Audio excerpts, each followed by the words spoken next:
Hello, Alleyway Conversation listeners. Once again, I'm Andrew. And I'm still Patrick. And today we are going to do some series that went from good to bad to worse. Yeah, but I think there's going to be some variations based on this lovely list we have here. Sorry to break the magic, people. We actually do, plan a little bit ahead of time. We like to keep it free flowing, but if we don't have a list, we're gonna forget, and then I feel terrible later on. Like, oh crap, I totally wanted to do that. Yeah, we did a video game franchise thing and didn't mention Sonic at all, which is my personal favorite. Well, I wouldn't say my favorite series now, but well, they haven't exactly made a whole lot of great games since the Sega Genesis era. Yeah, we can get to that later if you want, but yeah, Sonic will come up a lot now. So I'm just saying we're already here. Fair enough. And the only Sonic games I've ever played, I played the old Sonic and Tails, Sonic and Knuckles on the Genesis. Yeah. And then after that, I didn't play another Sonic game until... good lord, what was that? I think the GameCube, and I played Shadow, and I liked it. It was different. I was a kid. I was stupid. I didn't realize how bad it was. Well, and I mean, if you can get past the earliest 2000 edge that's going on, it actually does have some really tight gameplay. And of course, like any Sega game that's ever been made, it has an amazing soundtrack. I don't know how they do it. They keep, even if the games are god awful, the soundtrack is still bumping. Well, I actually did like the story. I mean, before that game, I had never even heard of Shadow before. And I'm like, there's a Sonic clone? He's black? He's emo? What's going on? Yeah, I was curious. He's from the Sonic Adventure series. I believe it was Sonic Adventure 2. And to be fair, early 3D Sonic games actually had a really promising start. It was everything you wanted out of a 3D Sonic game. The problem is, Sega got a little bit weird after a while. Just a little? Well, quite a bit. And then we ended up with crazy stuff like his anime waifu and... Oh, Amy! No, there was an actual human girlfriend in Sonic 06. Yeah, in the Shadow game it talked about her. Yeah, it was really stupid. I don't, it's been so long since I played, she was dying of cancer or something. Oh, that's someone else who he's not in a romantic relationship with. Wasn't, but they were good friends or something before he was frozen for 100 years or sent back in time. I don't know, it was really weird transition they did. Yeah, it's very... Yeah, and that's kind of the thing. If you can get past the weirdness and appreciate the gameplay, most Sonic games are gonna be fine. But the story is so weird. Hey, it could be worse. What was that one that came out in 2016 where Sonic has a love interest that's an actual human? Oh no, that's... They tried to turn Sonic into an RPG? Yeah, I just mentioned that. That's Sonic Adventures? No, that's Sonic 06. Oh, right. But, yeah, it's kind of like with the Yakuza games. The Yakuza games have not gotten bad. A lot of fans will tell you they have, but they haven't. They've made a bad zombie game. But that was they made one bad game, and I feel like that's not fair. Because if you have 8 or 10 really good games and one of them somewhere in the middle kind of went bad because they were trying something new, I don't blame them for that. Yeah. But at least they realized their mistake and went back to what the fans loved. Yeah. I mean, it was also one of those things at the time. A lot of really popular games were Call of Duty Black Ops because of zombie mode, Dead Rising, Dead Island. We're starting to notice a pattern here. Left 4 Dead? That game. So Left 4 Dead was good. Right. Left 4 Dead 2 was fine. It was. It could have been a DLC with extra maps. That's really all it was. Yeah, you want to know what I would love to see another game, in the Dead Island trilogy, because they've made 2, and technically the second one. There is a third one. It's this weird 8-bit game. I tried playing it. It's bad. Well, because Dead Island, they made 1, then they just did a continuation of the story, so I consider it 1.5. Yeah. And then not long after, Dead Island 2 was announced. They had a game trailer. It looked cool. And then the studio went bankrupt or something, and it just has been in limbo for years. I have seen a trailer recently. But at the same time, I kind of feel like with Beetlejuice 2, just like, okay, I'm not getting my hopes up again. There's a Beetlejuice 2? Of course there isn't, but the internet really wants you to think it does. I'm sorry, I think the guy who played Beetlejuice, I cannot remember his name right off the top of my head. Michael Keaton. Yeah, I love him, but after I saw him in the new Spider-Man movie, he's gotten old. I don't know if he could the Vulture. He was the Vulture, and he was really, really good at it.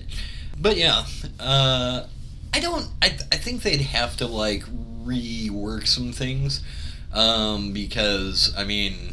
I'd say looking old might be a problem, but he plays a dead guy. That might actually work for him. Yeah. Well, and I mean, Miss Winona Ryder's 40s, 50s. She still looks amazing, by the way, but... Right. I mean, I wouldn't say no. Well, all I'm saying is she most certainly does not look like a teenager anymore. Nah, wait, that was Winona Ryder in Beetlejuice? Yeah, that was Lydia. Man. Yeah. You know, I actually didn't watch watch that. That was my very first love, was Winona Ryder in Beetlejuice. You know, I didn't actually watch that movie till I was like 16 or 17. I actually grew up watching the Beetlejuice cartoon, and I loved it. That's actually how, when I found out about the movie, I got into it. That's actually how I found out about Ghostbusters. Like, I watched the cartoon, and then someone was like, hey, you know there's a couple of movies out. Are they good? There's Ghost Head. One of them's really good. Hey, the first one has, Dan Aykroyd getting Ghost Head. Yeah. Even though we literally cut out every other section around that series to make that one scene make no sense. But by God, Dan Aykroyd's like, okay, we can cut out everything else, but by God, I'm still getting Ghost Head. Oh, yeah. Okay. Fun fact about that, by the way, I guess we have ghost movies on the mind. I wonder why that is. Oh, yeah. It's almost Halloween. Yeah, and we have a great month in plan, so... Yeah, this is going to be our first themed month-long podcast. I love how we have 5 podcasts planned, and this is only our 5th podcast. Literally half of our podcast. Yeah, it will be dedicated to nothing but Halloween by the end of the month. And I am okay with this because Halloween's a big deal. I'm a really big horror movie fan. I really like Halloween movies that aren't horror movies. We're going to have an episode on that. It's going to be great. You guys should really keep listening. Oh, yeah. So, we got Sonic and Mario. Mario. Did any of those crossover? The only one I can really think of is usually the Sonic and Mario Olympics and tennis. And those were actually well made, but you have to be a fan of sports games. And I'm not. Yeah. So it's the Olympics. I remember being at a friend's house and they were watching the Olympics. And I'm sitting here watching on my phone and like, oh my God, look, America's in second place. I'm like, oh, I'm sorry, was something actually happening? Yeah. I'm sorry, as soon as sports and stuff turn on, I kind of tune it out. I'm very selective. If it isn't baseball or boxing, I don't care. But, like I said, they had a lot of good Sonic games. They did. Mario, I loved the Paper Mario. It was basically an RPG or a turn-based game. And they actually worked with Square, who, for those of you that have lived under a rock since the late 80s, they made the Final Fantasy games, Chrono Trigger and Chrono Cross. Well, I've heard good things about Chrono Trigger. It is a good game. I would probably keep a Super Nintendo around just so I can play, that and a few others. Well, you did really enjoy Link to the Past. That's your favorite Zelda game. Oh, yes. I'm a really big 2D Zelda fan, but I know you're just a fan of all of it, so... So, I'm actually so much of a fan. I played some of the old ones on the Game Boy. I've played about every console version I could get my hands on. I did play a little bit of Link's Awakening, and I liked tried it, but I also borrowed it from a friend, so I had to give it back. Right.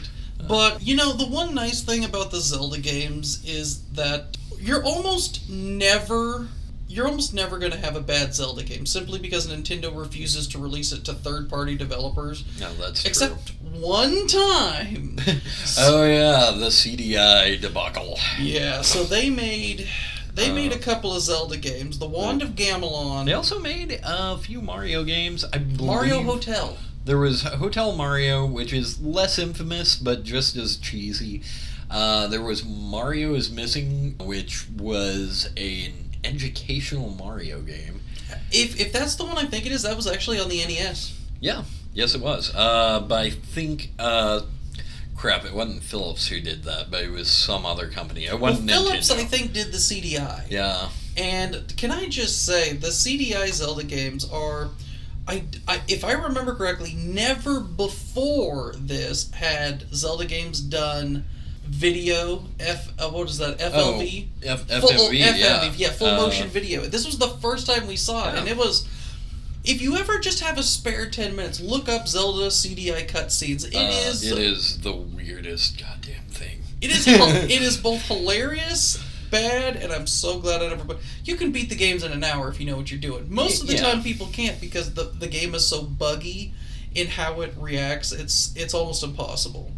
Another side to that is with the 3DS came out, they also got the Hyrule Warriors, which is basically Dynasty Warriors, but with a Zelda skin. Yeah, I figured, because I know you like Dynasty Warriors pretty good, and I know you're a big Zelda fan, so I thought you'd actually like that, but I've never played it. I've never played it either. Yeah. I mean, at that time, I was between jobs, I just been diagnosed as diabetic, and I was, a lot of time, effort, and money was going into trying to do my health. Failed miserably, but I tried. Oh yeah, God help you. Keep it up. Well, it was fine. The 3DS wasn't bad. I had a couple of Pokemon games back then, but... Actually remember, it wasn't the 3DS, but it was... Was it the Switch? No, or it was actually the Game Boy Color. I played the Oracle of Seasons, and it was super rad, because me and 2D Zelda games. There was supposed to be a trilogy, but they got the first two done, Oracle of Seasons, Oracle of Ages, and I think there was supposed to be an Oracle of Time game, but they never got around to it, and then Zelda, they moved on to the next generation of console for the handheld, and they just never got back around to it. Yeah, that's actually really sad, because those were a lot of fun. Yeah, but, I mean, Dynasty Warriors isn't bad.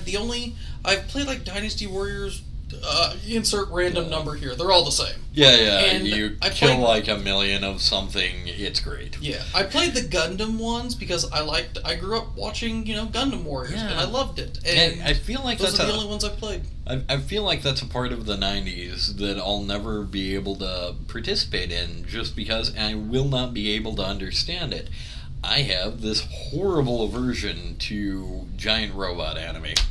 I cannot stand them, and I can admit some of them are good. Remember the Gundam anime was really good. I mean, I really enjoyed it, but I grew up watching Toonami, so that's what was on. You came home from school, you ran home, you watched Toonami, and you got Dragon Ball Z, Ronin Warriors, Tenchi Muyo. Yeah. I know Gundam Wing was on there. There was a couple others throughout the years, but those are the ones that I remember. Oh yeah. And I have nothing for anyone who's a huge Gundam fan. I got nothing against it. I just see giant robots and I'm like, nope. I don't know why. Speaking of futuristic stuff, Mass Effect. I know we talked a lot about it in our second or third episode. And I want to point out, I may have been a little bit harsh because it was in comparison to Dragon Age, which I like more. Mm-hmm. But I really am a pretty big Mass Effect fan. I did like it. The first three, I enjoyed them. The ending kind of sucked. It kind of reminds me of, what was it, Fallout 3? Oh, I'm not going to steal your thunder. You should go in there and turn off the reactor. I'll die. You won't. I don't want to steal your destiny. Get your ass in there and turn it off so I don't die. I can't believe that, all of the characters you could pick to go in there, they're just no. I had the ghoul slave, who ghouls are immune to radiation. It will not bother him at all. It'll feel like a light tanning bed. It's just no, I'm not doing that. Didn't you also have a super mutant you could bring with you? Yeah, Fox. Yeah, and he's the one who's no, I'm not doing it either. Yeah. But he did in a really lofty, wordy way. It's no, I would not deny you of your destiny. Or you could just get your butt in there and I don't die. So, yeah. Mass Effect, the way they ended it, no matter what you did, you die. And I'm like, are you kidding me? Yeah. I replayed Mass Effect 2 like 3 times to make sure I got the ending where nobody died. It was fucking difficult. Oh, yeah. Mass Effect 1, nobody died. Mass Effect 3, oh, by the way, if you want to beat Mass Effect 3, everyone can live, but you die. I'm still a little irritated about that, because my first playthrough, I got Legion to hack the computers. He's a robot. Yeah, he should be really good at hacking, right? Yeah. You know. Totally makes sense to me. But no, he died. So. I mean, he's a robot. I feel like if he died, couldn't he just upload his memory to something else? At least in that front, we could be like, oh my god, he died. Hey guys, what's up? Yeah. Oh, hey, there you are, buddy. Well, and that's essentially what happens in Mass Effect 3. Mm. Like, he just gets uploaded to another Geth bot. I'm sure that's the technical term they use in the game. Just another quick mention. We're going to talk about Resident Evil real quick. There's been so many good games that almost all the spin-offs were really bad, it seemed like. Or at least a majority of them. The first 2 Resident Evil movies were good, and then they went straight downhill and off the rails, and I have no idea what happened on that. Yeah, like, I watched the first one, I was like, yeah, that kind of reminds me a lot of Resident Evil, this is fine. And then I promptly forgot about it forever. Yeah. But like I said, we've already talked about these 2 games. We don't want to spend too much time on them. Yeah, they made some really good games. 6 was also pretty bad. Oh god, we can't talk about 6. Yeah. 6 never existed. We don't talk about it. 6 is like the Sonic anime for you guys. Like, it didn't happen. Wait, which anime? Some of them were good. Yeah, not Sonic X. There was an early 90s anime that never Are you talking about the happened. one where he dated that raccoon chick that was a princess or whatnot? No, that was an actual cartoon. I was about to say, because I actually kind of liked that one. Yeah, it was really good, actually. A bunch of one-liners and corn dogs. Yeah, chili dogs. Yeah. But, yeah, it was fun. And they made the other one that was basically Ren and Stimpy, but, you know. Sonic. Yeah, Sonic. It was fine. I didn't hate it, but... So, one of your favorite series, Clerks. Yeah, I'm a huge Kevin Smith fan. He's actually a huge influence to my personal writing. And he's made a lot of really good movies. Like Clerks, the first Clerks, everybody loves that. Dogma, I feel like, is kind of split down the middle. But I did the poop demon or whatever it was. That was hilarious. What? Yeah, don't you remember the demon that came out of the toilet? It was made of poop or something in Dogma. Oh. They killed it, it exploded everywhere, and turned into like a biohazard situation. Yeah, that was weird. But it was still a lot of fun. It was. It had Matt Damon in it. Yeah. And there was... Matt Damon. He was... that was actually the whole thing. I kind of feel like he just sort of like, okay, I'm either going to hire my best friends... or I'm going to hire other Jersey actors. I think we know which one he went with. Yeah. But, so it was good. Did you not like the second Clerks? I've never seen any of them, but I've heard a lot of stuff about them. But... I didn't hate it. I want to point that out. I did not despise it. I thought it was a reasonable sequel to something that we weren't really expecting a sequel to. So, the Clerks 1 would be like a 9 or a 10 on your personal radar, whereas Clerks 2 would just be like a 5. It's okay. It's not good. Yeah. It's not bad. It just... I'd even say, like, maybe even a 6 or 7. Like, it's better than most comedy movies. Especially sequels. Also, most sequels tend to... It just seems like they want to make a cash grab. Yeah. And then they don't actually put any effort into it. Well, and I kind of feel like with Clerks 2, that actually came... like as a good thing, because it was a bunch of people making a film who really loved making films. Does that make it like this incredible Criterion movie? No, but at the same time, you can tell a lot of love and joy was made with it. You know, one of the few sequels that I would say actually not only did better than the prequels, but just, even if they didn't get better than the prequels, were at least on par with it. Evil Dead. I actually had forgotten about Evil Dead. I was actually thinking the Lethal Weapon movies. Yeah. I loved all 4 of them. Yeah, they were great. I've never touched the series because, I'm sorry, Danny Glover, Mel Gibson, I'm sorry, I loved your work.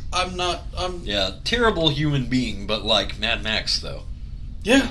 Well, I don't know. Oh, see, but then again, I don't know anything about Mel Gibson. I know he made the Passion movies. I know he got into a fight with a lot of Hollywood execs because, and this is hearsay, I'm not sure, something about it was more of a religious problem because, a lot of them were Jewish and they didn't like the Passion. I don't think that's the case. I have no idea. This is just what I heard, so I'm not going to say one way or the other. I think it was just a bad idea for a movie.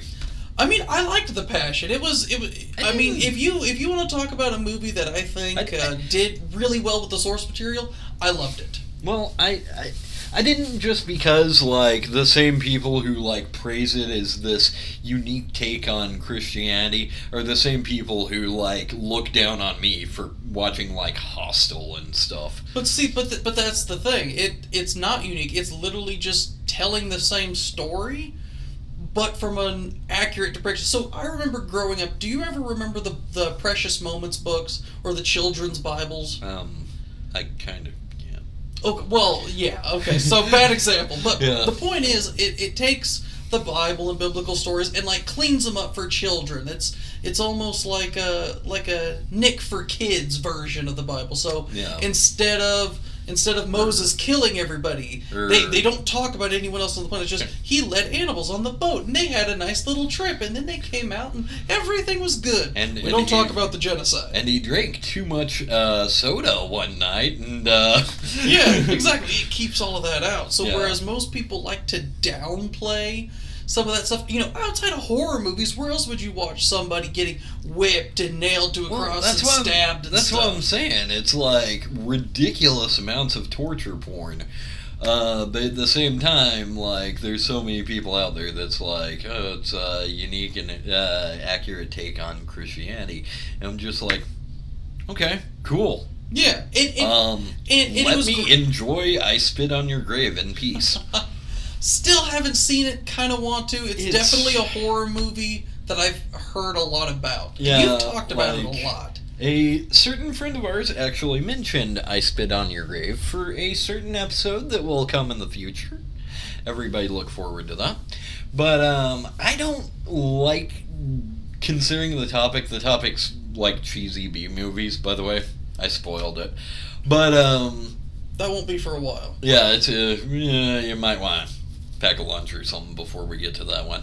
But I don't know, he mentioned I Spit on Your Grave, but I thought it was a really good horror movie. Yeah, I mean, if a horror movie, I believe, makes you feel super uncomfortable or gross or scared, I feel like the horror movie's doing its job at that point. Like the first Saw movie kind of just made me slightly uncomfortable, But Saw 2, on the other hand, I'm sorry, nothing will ever get to me when that one guy picked up the girl and threw her in the pit of heroin needles. Oh, ooh, that still gets to me. Yeah. I'm sorry. When my skin crawls, you've done a good job.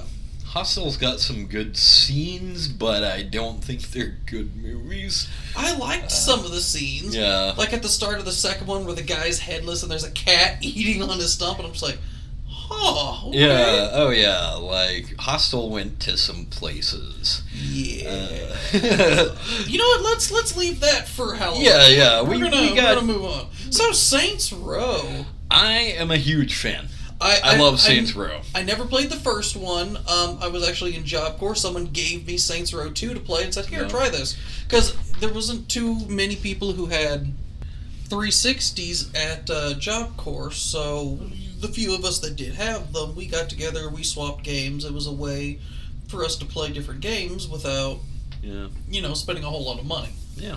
Well, and for me, I just, randomly found out Walmart. I had a full-time job at the time, so I'm like, yeah, I hear good things about that. Sure, let's do it. I mean, let's face it, the first... Did anyone not choose the Cockney accent? I mean, that was just perfect. I loved it. I didn't once, just because I wanted to be American. Unfortunately, the only other choice is Chicano or black, so... So what I'm hearing is you regretted every second you weren't Cockney. I was a redhead Chicano, so... I'm sorry. Yeah. But, never... I don't really know anyone that did play Saints Row when everyone talked about 2. Yeah. So, 2 was great. And in 3, you could play as Laura Bailey, and Which one? Which one was the one with Gats Goes to Hell? Was that 3? That was 4. Okay, I thought 4 was when you were president of space or something. Yeah, but then you go to hell after the fact. It's like a DLC for it. I think they might have made a standalone part to that, like what they did with Tiny Tina's Adventure. Yeah, exactly. Because I remember downloading it years ago, and I just played Gats, and I went straight to hell. There was nothing else involved in it. No, they made a DLC, but then it was the same thing, the exact same thing. There was no difference at all, but they made it a standalone game. Okay, that's what I wondered, because I remember, like, the leader of the Saints gets dragged to hell, and you're like, that's it, I'm going in after the boss, and you go. Yeah. You can also play as Kinsey, but why would you? Don't ask me. Yeah. Remind me which one Kinsey is. Was she the drug hippie from the second game? No, that's Shondi. Kinsey is an FBI agent. She's kind of nerdy and really weird, and I don't really like her that much. Because she started coming out, her first appearance was Saints Row 3, which, while not the worst if you don't think about the previous games, like, at all. If you just play it for what it is, it's some weird, goofy, cartoonish game. Sure, cool, whatever. It's fine. You know, if we're going to talk about Saints Row, I feel like we have to do Grand Theft Auto. Why? I mean, they're totally different things. And yet they were built to be quite similar. Well, I feel like Saints Row intentionally tried to do the opposite of what Grand Theft Auto was doing. And in a sense they did, but like Vice City. I liked Vice City. San Andreas is the best, in my opinion. Okay, I'll take that. It's a very popular answer. And after that, After that, 4 would be my favorite with Nico. Yeah, 4 was really, really good. I loved it. I actually don't remember the name of the game that came after that came between the two. What came after San Andreas but before 4? Nothing. No, there was Liberty City Stories and Vice City Stories. Okay, I was about to say, I knew there was a game between the two because one came out on the PS2, one came out on the 360. There would have been, I was going to say an entire console that never saw it. They were both PSPs, but they also came out. They were ported to the PS2. Okay. Yeah. Alright, so I liked it. I liked aspects of 5. I mean, the whole multiplayer thing, I really couldn't. I've never been a multiplayer fan. I'm just not into multiplayer. I like working together with people versus driving around getting my ass blown off. And, like, the story wasn't, like, amazing, but the characters were really good. Oh, yeah. I mean... I didn't like Trevor as much as everyone else, mostly because he killed my favorite protagonist in the first 5 minutes he was there, but... Yeah, and see, I did like it, but then again, I never played the Vice City Stories, so I had he wasn't in Vice City Stories, he was in episodes from Liberty City, this one being The Lost and Damned. That's what I was thinking of, The Lost and Damned. Okay, well, that was like a DLC for Grand Theft Auto 4. Oh, so, okay. Yeah. Okay, well, because the only one I remember from 4 was The Ballad of Gay Tony. Yeah, they were they're both part of, like, episodes of Liberty City. Okay, see, I didn't realize that they were all tied into 4. You might be mixing up Liberty City Stories and episodes from Liberty City. Okay, now I get it. I didn't really think about that.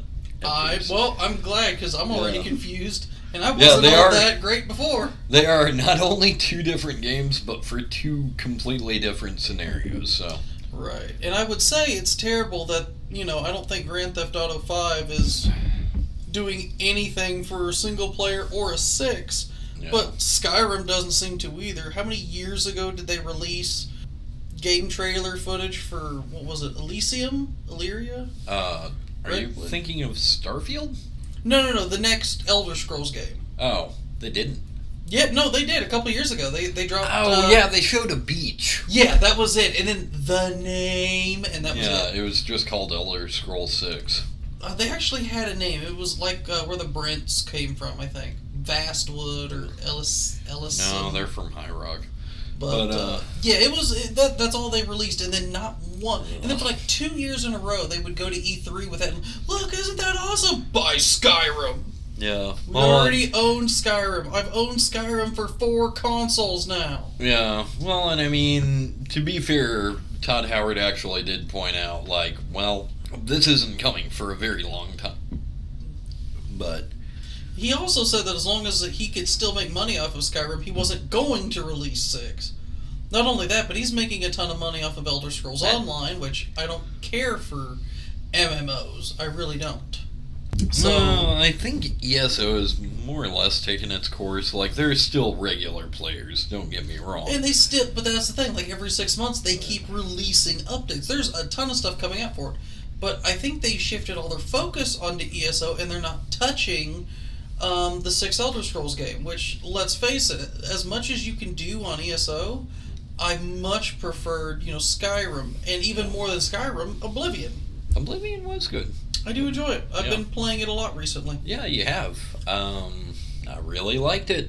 Like, we both have different styles of playing, but it's still kind of interesting to see someone play a game that you're familiar with, played in a different way. And see, normally I do the ever-popular sneak, light armor, bow, and this time I wanted to change it up a little bit. I went with heavy armor, I went with a 2-handed weapon. I kept the conjuration, let's not get stupid here. I'm still summoning Dremora Lords. Oh man, that's a big guy. Oh god, he took like a third of my health in one swing. Dremora Lord, get over here and kick his ass while I run away. Hey, it's not like they can die. Yeah, fair enough. I just, I don't know, it kind of feels like you're role-playing. It's a role-playing game. I am. Let's role-play. So I play as, a reasonably sensible human being that, maybe they would die. Well, I like playing as Bretons anyway. They're usually, if not Bretons, then Khajiit. Of course. I hate the Bretons. I don't know why. I usually go with Bretons the very first time I play a game, simply because summoning is basically one of my favorite aspects in game. That's why I loved Final Fantasy X as much as I did, because I can summon things. I guess part of it reminds me of Pokemon a lot. Hey, here's a situation you're in, strategize, and go, there's a bunch of fire guys over here. What if I summon the water guy and just give him the middle finger? Yeah. Well, I mean, that was a thing in 9, but it wasn't really fleshed out. It was more or less just a spell, but a really cool spell. Yeah, and in 10, basically the entire gameplay was built around being able to get all the different summon creatures. There's, 8 or 9? Yeah, that's kind of the main plot. So. Yeah. So I really enjoyed it, and then, like I said, I went heavy armor. I'm just running in there, and I finally got the best armor in the game, Umbrus, and oh boy, let me tell you something. I actually joined the Dark Brotherhood because of her. I go in there, died like a dozen times trying to fight her. Finally, she gets me down to 5% life for the dozenth time. I'm like, forget this. I summon the Dremora Lord. I just take off running for the exit. I get outside. I finally have enough acrobatics. I jump onto this really tall pillar. I summon a boat. I'm like, all right, come out here. And then all of a sudden, just something pops up and says, the Dark Brotherhood saw you murder somebody. And I go, that's awfully interesting considering I haven't yet. Yeah. Apparently the Dremora Lord got the job done when I couldn't. Yeah, that was actually... I actually got into the Dark Brotherhood on accident. I was being chased by a guard for something stupid. I don't remember what it was. It was just the one guard. Yeah. So I, just ran away, as you do. And then I'm like, okay, well, we're in the middle of nowhere, and this guy ain't going nowhere. So I just take him out, and it's like...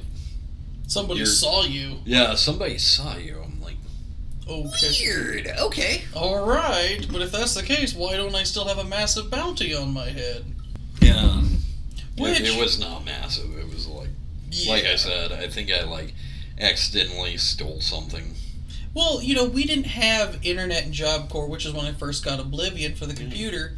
I had no idea what I was doing. I just ran around. I joined the Thieves Guild because I went into a mart, stole something, got caught, and then someone ran up to me. Hey, you got caught stealing, loser. Oh, you should join the Thieves Guild and get better. Oh. Ah, hey. And then I accidentally killed somebody. Someone saw you. You should go to sleep.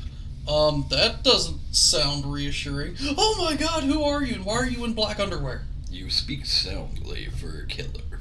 Yes. Like I said, really cool. Great voice actors. Oh, I know there's only like a dozen in the whole game, and that's a lot of people, but still, it's still quite impressive. Or as long as it's not the female elf voice actress. She actually does do like her line, and for some reason they keep it in. She's just says the line at first, and then she's like, "Wait, let me try that again," and then she says it again with a lot more enthusiasm. I have yet to come across this that I remember. She's in the Mages Guild. I'm already excited. Yeah. So. And I'm in the Mages Guild right now.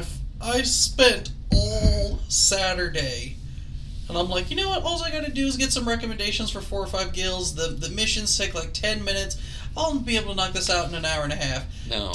8 hours later, I'm finally done and can walk into the Mages Guild. That's not how Bethesda games work. That wasn't even how they worked back then. Right. Like, you have to go through a long, drawn-out process in order to do anything. Well, like, I'm assuming you've joined the Fighters Guild. Isn't there only like 2 or 3 things you got to do for them to get in? It's a lot simpler. Yeah, but at the same time, you have like it feels like a limitless amount of quests. Yeah, already. Yeah. So, I think that's more than enough time on that. We got all sidetracked. We got. And to be fair, really Bethesda, like what you see is what you get. Like, there isn't a whole lot that, like, you can play and be like, well, this is really, really bad, unless you just don't like Bethesda games. Yeah, I mean, there's so many different play styles, way to do it, way to come across it. It's interesting. I like it. You can argue that Fallout 76 is bad. You can, and that's a valid argument. But at the same time, I don't think so anymore. Like, I think it's kind of fun right now. So, I think Fallout 76 had the same problem that Destiny 2 had. Their original main gameplay was so crap, people were giving it away for free. Yeah. It's the DLC where everything actually got good. Well, I mean, like, if Todd Howard came on stage at that same E3, because that was the same one where Elder Scrolls 6 was mentioned, nice. And he's like, hey, we're kind of trying out something new. We've never done an online game. We're hoping it's going to be a lot of fun. No promises, because we don't know what we're doing. I think people would have been like, okay, well, I'll try it out, and they might have liked it. For some reason, these people think that if they admit a mistake, people is going to crucify them. Yeah. No, the fact that you just keep blowing smoke up our asses make me more angry than anything else. I mean, that's the thing. Like, Todd Howard, like, jumped up on stage, and he's like, yo, we got a new Fallout game, and I know you're all excited about that. Everybody loves Fallout. It's something we've worked really hard on, and it's going to be really amazing, and it's not. You know, when you first try to promote the game, I can understand doing all the hype stuff. When it becomes really bad, and then you try to hold press conferences to be like, oh no, excuses. Just come out and say, hey, we kind of mucked this up. Yeah. Didn't turn out great. We're going to fix it. We are sorry. Well, and there's a lot going on in the aftermath of the release of Fallout 76 that was like that too. But that's quite a lot to go through. So I don't think we have enough time on the podcast to be able to talk about all of that. Yeah. Really, after it had launch complications, but I feel like after a little bit of reworking, it actually is a viable, kind of fun game with a really cool map, a lot of really neat weapons. Like Fallout 76 is solid. Now, yeah. You know, one of the things I really did love, that kind of had the same problem that yours did, Star Wars games. I loved them. I grew up playing KOTOR. I grew up playing the Battlefront games. Well, I mean, I watched the movies. I really liked them, but I've never really played a ton of Star Wars games. So. Well, Battlefront was... Battlefront, I hear a lot of good things about Battlefront. I would say, personally, it's my second favorite Star Wars game of all time. First, of course, is of course, is KOTOR, Knights of the Old Republic. You do like KOTOR, I know you do. I've still got it on my Xbox One. I just beat it for like the, I don't know, dozenth time a couple months ago. And, you know, like once a year, I'll jump on there, put like 15 hours into the game, and just play it, just for fun. Try to do something different. Get a little bit of nostalgia going. I get and Battlefront was great. It was like a 50v50 back on the PS2. So there was no online. There was no way to cheat. It was. You're no one super special. You could be a Jedi or a Sith, one of the special characters, but you had to jump through hoops to be able to get that. And even then, you could only be that person for a designated amount of time. You had like 60 seconds. After that time was up, you either died or you died before the 60 seconds were up, and that was it. You couldn't play hero again. Yeah. And it was a regular average person versus an army. And still to this day, one of my most memorable moments in that game was it was just me left. So there's 50 or 100 people on each side. Whenever you die or one of your allies dies, the ticker just keeps going down. So I am the only person left. There's one life left in this game, and it's just me. And I am screwed. I know this. Because there's like 25, 30 people left on the other team. Yeah, totally. So I'm like, okay, you know what? I ran to a little corner. I got next to a ammo replenishing bot. And all the enemies just got force-filed into this corridor, and I just shot them from a distance with just the basic stormtrooper, and I don't know how I won. It's still one of the greatest feelings to this day. Man, yeah. I loved it. And actually kind of reminds me of the Garrus introduction in Mass Effect 2, sorry.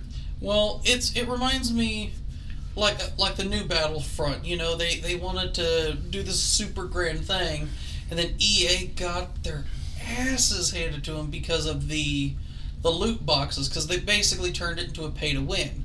Because you could either grind to get weapons and armor and stuff that would actually increase your playstyle.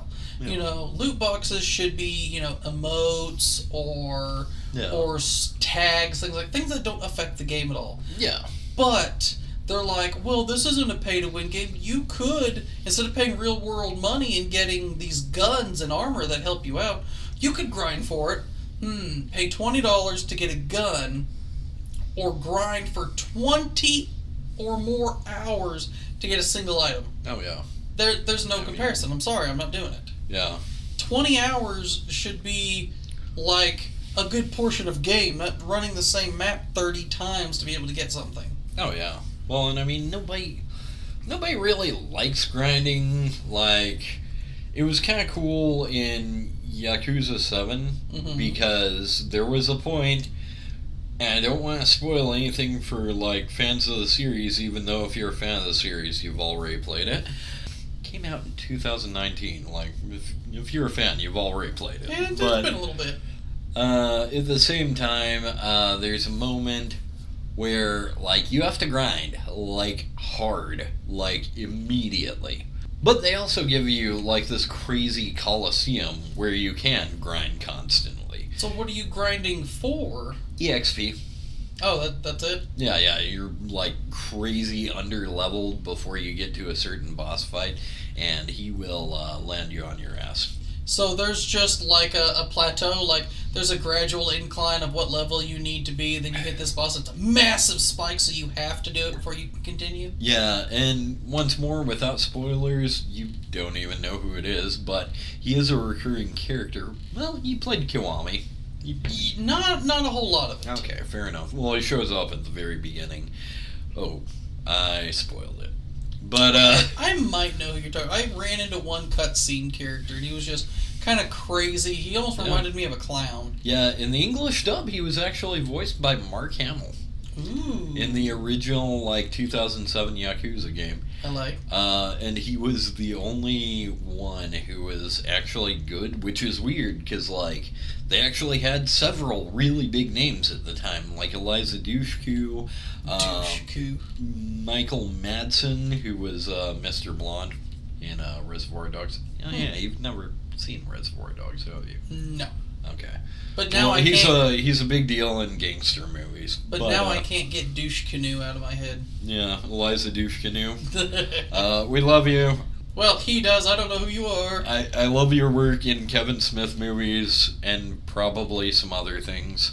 She was one of the girls in Jay and Silent Bob Strike Back, the Diamond Thieves. Yeah, is it the one that farted or the one that actually liked him? No, one of the other two. And the other one is actually... I thought there was only 3. No, there was 4, because... Okay. But yeah, and the other one was Kevin Smith's wife. Speaking of douche canoes, BoJack Horseman, I know you've talked a lot about that. So, this is definitely kind of the inverse of what usually happens. We were talking about, things that started out really good and ended up really bad, and I'm like, well, it's kind of the opposite of BoJack Horseman, because, it starts out very typical sitcom-ish. There's a few jokes that are kind of funny, and you get a couple of cheap laughs. But the more you get into it, the more you explore things like abandonment issues, depression, alcoholism, and not like how in Taxi Driver or Rick and Morty, how they're terrible, horrible people, but they seem to be having a lot of fun. Well, I guess you can't say that about Taxi Driver. You cannot say that about Rick either. Well, how many times has he basically killed himself almost? Fair enough, but he's a charismatic, enjoyable person. But no, eventually you hate BoJack Horseman. And for good reason. Yeah. By the end of it. Yeah, he makes a lot of mistakes and you can sympathize, but at the same time, he's made way too many mistakes. And yeah, enough to where you're like, okay, I know you're not a great person and you're still trying to figure shit out. I know toddlers who have more empathy than this. Yeah. Well, and I mean, another thing is that in a lot of films, TV shows, if ever depression or things like that are presented, it's always either this the worst, most horrible thing, or they're all people, they're trying their best. But this kind of felt like it came from a real place of you know what, not all of them are good people. Some of them are just bastards. Yeah. I never really watched BoJack Horseman. When I came to your place, I used to watch 2 or 3 episodes because you always had it on, and I remember seeing where he was supposed to give a eulogy or something, and then turns around and makes it all about himself or something. Oh yeah, free churro. That was the thing. He got a free churro because his mom died. Wow. Yeah. Yeah, he has, no sympathy. Well, and to be fair, his mom's not super pleasant either. And that's another thing, you can appreciate the fact of where he came from and why he is the way he is. But that doesn't make him any more good of a person. And I think it's a complicated thing that you just don't see in a lot of film or TV shows or anything like that. I can see that. Yeah, that's kind of what later BoJack tends to be. It's you like BoJack. He's charismatic. He's enjoyable. He's funny, but he is also just a complete asshole. Yeah. The opposite of that I really enjoyed. One of my favorite TV shows was Parks and Rec. I only saw a couple episodes. The episodes I saw were really funny. So. Right. It kind of started off like BoJack Horseman. The first 4 or 5 episodes, they were still trying to find their feet. They missed a lot of stuff. Once, honestly, me personally, I remember Ron had a thing for Bobby Knight, which was weird. Yeah, he was a huge Bobby Knight fan. Yeah. And Andy Dwyer, which is Chris Pratt, got his start on this show. Yeah. Hilarious, funny, love him to death. He's Star-Lord now. Yay! And he's also Jurassic Park, where's more Star-Lord. Yeah. We want more Guardians of the Galaxy. It's the only comic book movie I made an exception for during my comic book movie ban. Did you enjoy it? I loved it. All right. Because I'd never read the comics, so I had nothing to compare it to. Yeah. So I really loved Parks and Rec. It took a couple episodes to get off the ground. After that, loved it to death. Thought there were so many other things that that they really did. And then they ruined it. The very last season could have never happened, and I think it would have been the much more perfect. They end it with, everybody basically in a place where they're happy and doing what they want for the most part, and then the next season, it takes place like 6 months to a year after the last season. Yeah. Everybody just freaking hates each other, and they Ron and Leslie always got along. They never really saw eye to eye. Yeah. But they still respected each other. And then the very first time they see each other in like a year, and they're swearing and spitting at each other, and then come to find out it was because they destroyed an old house. And I'm like, okay, I get it. You're kind of sentimental, but progress is important. This just seems like a forced, made-up reason to add something for the final season. Yeah. We're going to give them conflict just to make up, and it was terrible. Oh yeah, man. Like the last 1 or 2 episodes basically got back to the formula of, we like each other, but if I'm going to watch like 15 episodes and only 2 of them are good and it's at the very end, usually when I get to that part in the series, I just restart the series. Yeah, well, I mean, that was what you enjoyed. That's what you started with. Yeah. I've been told Shameless is the same, but I've never watched it, so I really can't say, yes, this was awful. I mean, we watched the first episode, and it seemed interesting. We had a good time. And I watched the UK version quite a bit there for a while. And see, I heard like The Office, the UK version is much more dry. Yeah. But at the same time, I couldn't get into The Office. I know there's a lot of good parts, and I've seen a lot of good episodes. But trying to get through the first 2 or 3 episodes is such a grind, it hurts. I would say, British Shameless is not necessarily dry, but it's drier than American Shameless. So. Which is strange. I understand the whole stiff upper lip and dry humor, but this is also the same people that brought us Monty Python and Faulty Towers. Granted, that could all be the work of just that one man. Or the Black Adder. That was a good one. Oh yes, I loved that show. We love our British TV. Yes. But, what was that one? The Everything Goes Wrong show? Yeah, the Everything Goes Wrong show, literally. Yeah. If you are or ever were a drama geek, watch the Everything Goes Wrong show. It's weirdly relatable. It's a TV show about this company that puts on theater productions, and just basically everything that can go wrong does go wrong. Oh my god, it's wonderful. And the fact that it's all on purpose, but the fact that they can do it and make it actually look like, oh my god, this is not supposed to happen. They're perfect, and I love them. They're very hilarious. I actually did point out the first time you showed me that, I was like, their facial expressions were perfect. They really looked like, oh my god, I did not see that coming. Oh man, there's so many. Like the very first one, there's actually one on Vudu that's free. It's only 6 episodes.